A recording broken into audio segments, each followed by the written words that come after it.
నమస్తే. ప్రస్తుతం మనతో పాటు సీనియర్ జర్నలిస్ట్ భరద్వాజ్ ఉన్నారు. ఆయనతో మాట్లాడదాం. నమస్తే సార్. నమస్తే. సార్ విజయవాడలో వచ్చిన వరదలకి సంబంధించి వైఎస్ జగన్ మాట్లాడిన మాటలకి అంటే ప్రభుత్వ వైఫల్యం వల్లే ఇలా జరిగింది అని చెప్పిన ట్వీట్‌కి రీట్వీట్ చేస్తూ కౌంటర్ ట్వీట్ అనొచ్చు. బ్రహ్మాజీ ఒక ట్వీట్ చేశారు. దాని గురించి మళ్ళీ ఆ ట్వీట్ నేను చేయలేదు, హ్యాక్ అయ్యింది నా అకౌంట్ అని చెప్పేసి అన్నారు. అసలు దీని ఇంతటిని మనం ఎలా చూడొచ్చు అంటారు సార్? అంటే ఒకటి తను ట్వీట్ చేసినటువంటి కంటెంట్లో పెద్ద ఇబ్బందికరమైన అంశాలు ఏమీ లేవు. అంటే జనరల్గా ఇలా హ్యాక్ అయినప్పుడు, అకౌంట్స్ హ్యాక్ అయినప్పుడు ఈ అబ్సీనిటీ తాలూకా కంటెంట్ డంప్ అవుతూ ఉంటుంది. ఇది అలా లేదు. అంటే అందులో చాలా క్లియర్గా స్పష్టంగా జగన్మోహన్ రెడ్డిని అంటే కొంచెం రెడిక్యూల్ చేస్తూ వెటకారం చేస్తూ ఆ పద్ధతుల్లోనే నడిచింది. ఓకే, మీరు చేసిన ఆరోపణలన్నీ చాలా బాగున్నాయి, మీరు ముందు ఒక 1000 కోట్లు పట్టుకొని వచ్చేయండి, ఏదో ఒకటి చేద్దాం మనం అని చెప్పాడు. అంతే, అంతకుమించి వేరే ఏం లేదు దానిలో. మనం చేద్దాం, మనం జనంలోకి ఎడదాం, మనమే సేవ చేద్దాం, వాళ్ళతో సంబంధం లేదు, ప్రజలు తమ తప్పు తామే తెలుసుకుంటారు అనేది. అది ఒక రకంగా అడ్వైజే. చాలామంది మాట్లాడుతున్నారు వైసీపీ సోషల్ మీడియా ప్లాట్ఫామ్స్ మీద ఆల్రెడీ ఈ రకమైనటువంటి ఆర్గ్యుమెంట్తో ఆర్టికల్స్ రాస్తున్నారు కొంతమంది. అంటే పొలిటికల్ పార్టీ అనేది కేవలం విమర్శలకు పరిమితం కావడం కాదు, యాక్టివిటీలో ఉండాలి. దానికి ఒక విస్తృతమైనటువంటి క్యాడర్ బేస్ ఉంటుంది.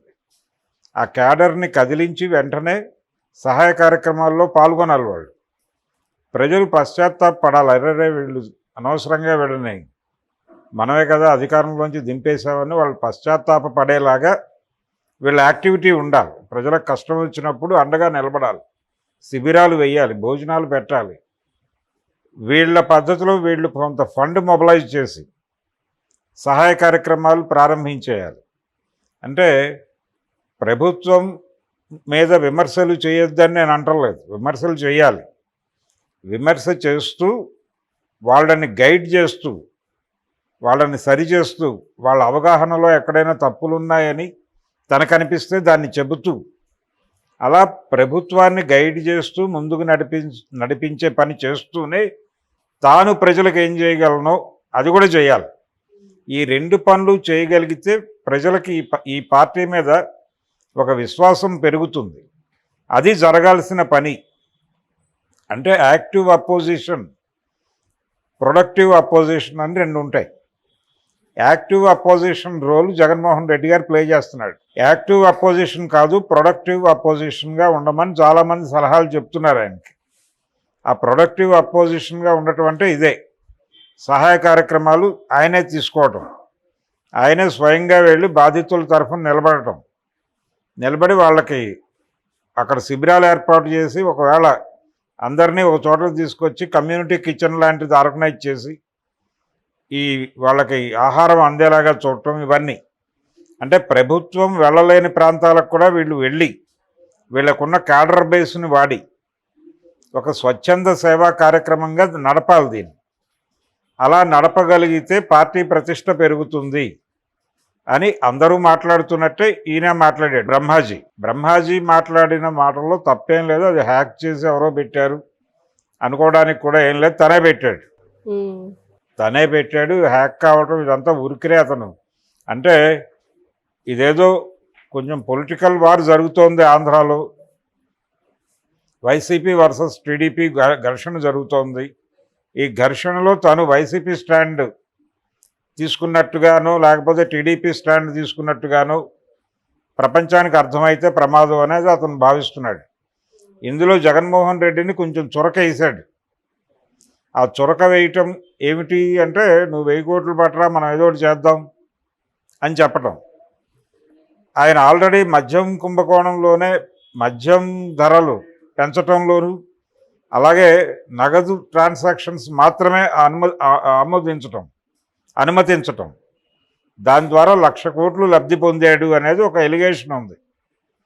ఈ డబ్బుల్లో నుంచి కొంత డబ్బులు పట్టరా, మనం ఏదో ఒకటి చేసేద్దాం అన్న టోన్లో మాట్లాడినట్టుగా అర్థమవుతోంది. అది దాని వ్యాఖ్యానాలు అలా చేస్తున్నారు బయట. ఇదంతా చూసి భయం వేసింది అతనికి.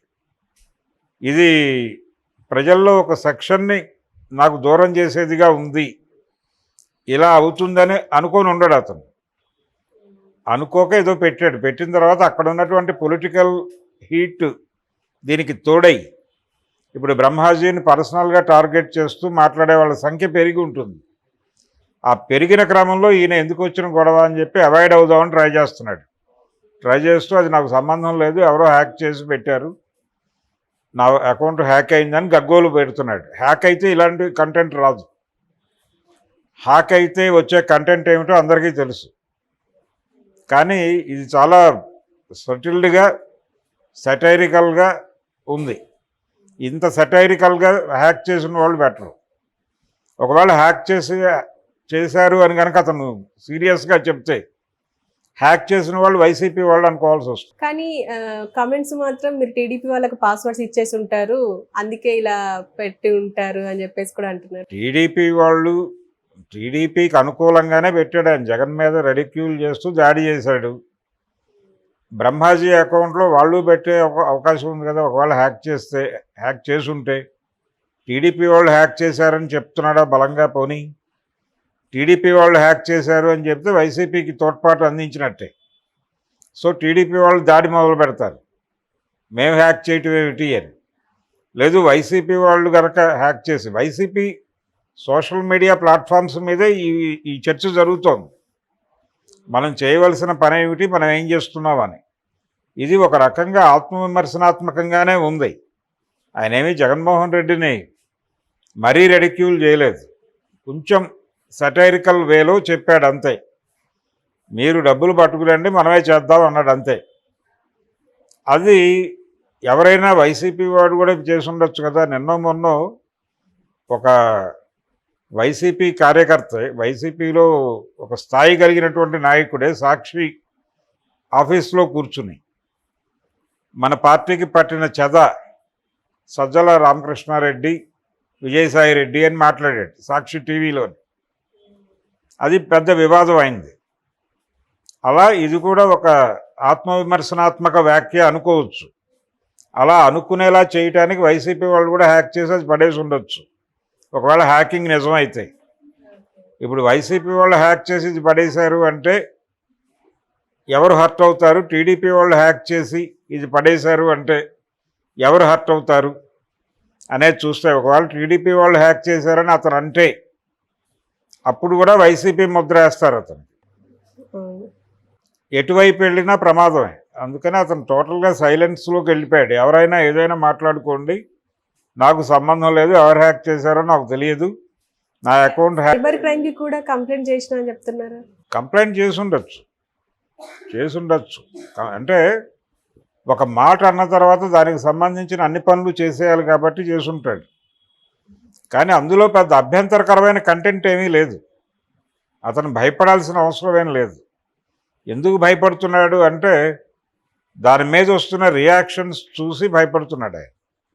భయపడే ఆ ఏరియాలో మనం ఎందుకులే అనవసరంగా ఏదో ఒక స్టాంప్ వేస్తారు, అటో ఇటో ఒక గాడి కట్టేసి తెలుగుదేశం వాడినను వైసీపీ వాడినను ఒక ముద్ర వేస్తారు, ఎందుకు వచ్చిన గొడవ అని అనుకునే పద్ధతిలో వెనక్కి వెళ్తున్నాడు. కానీ ఆయనే రాశాడు అది.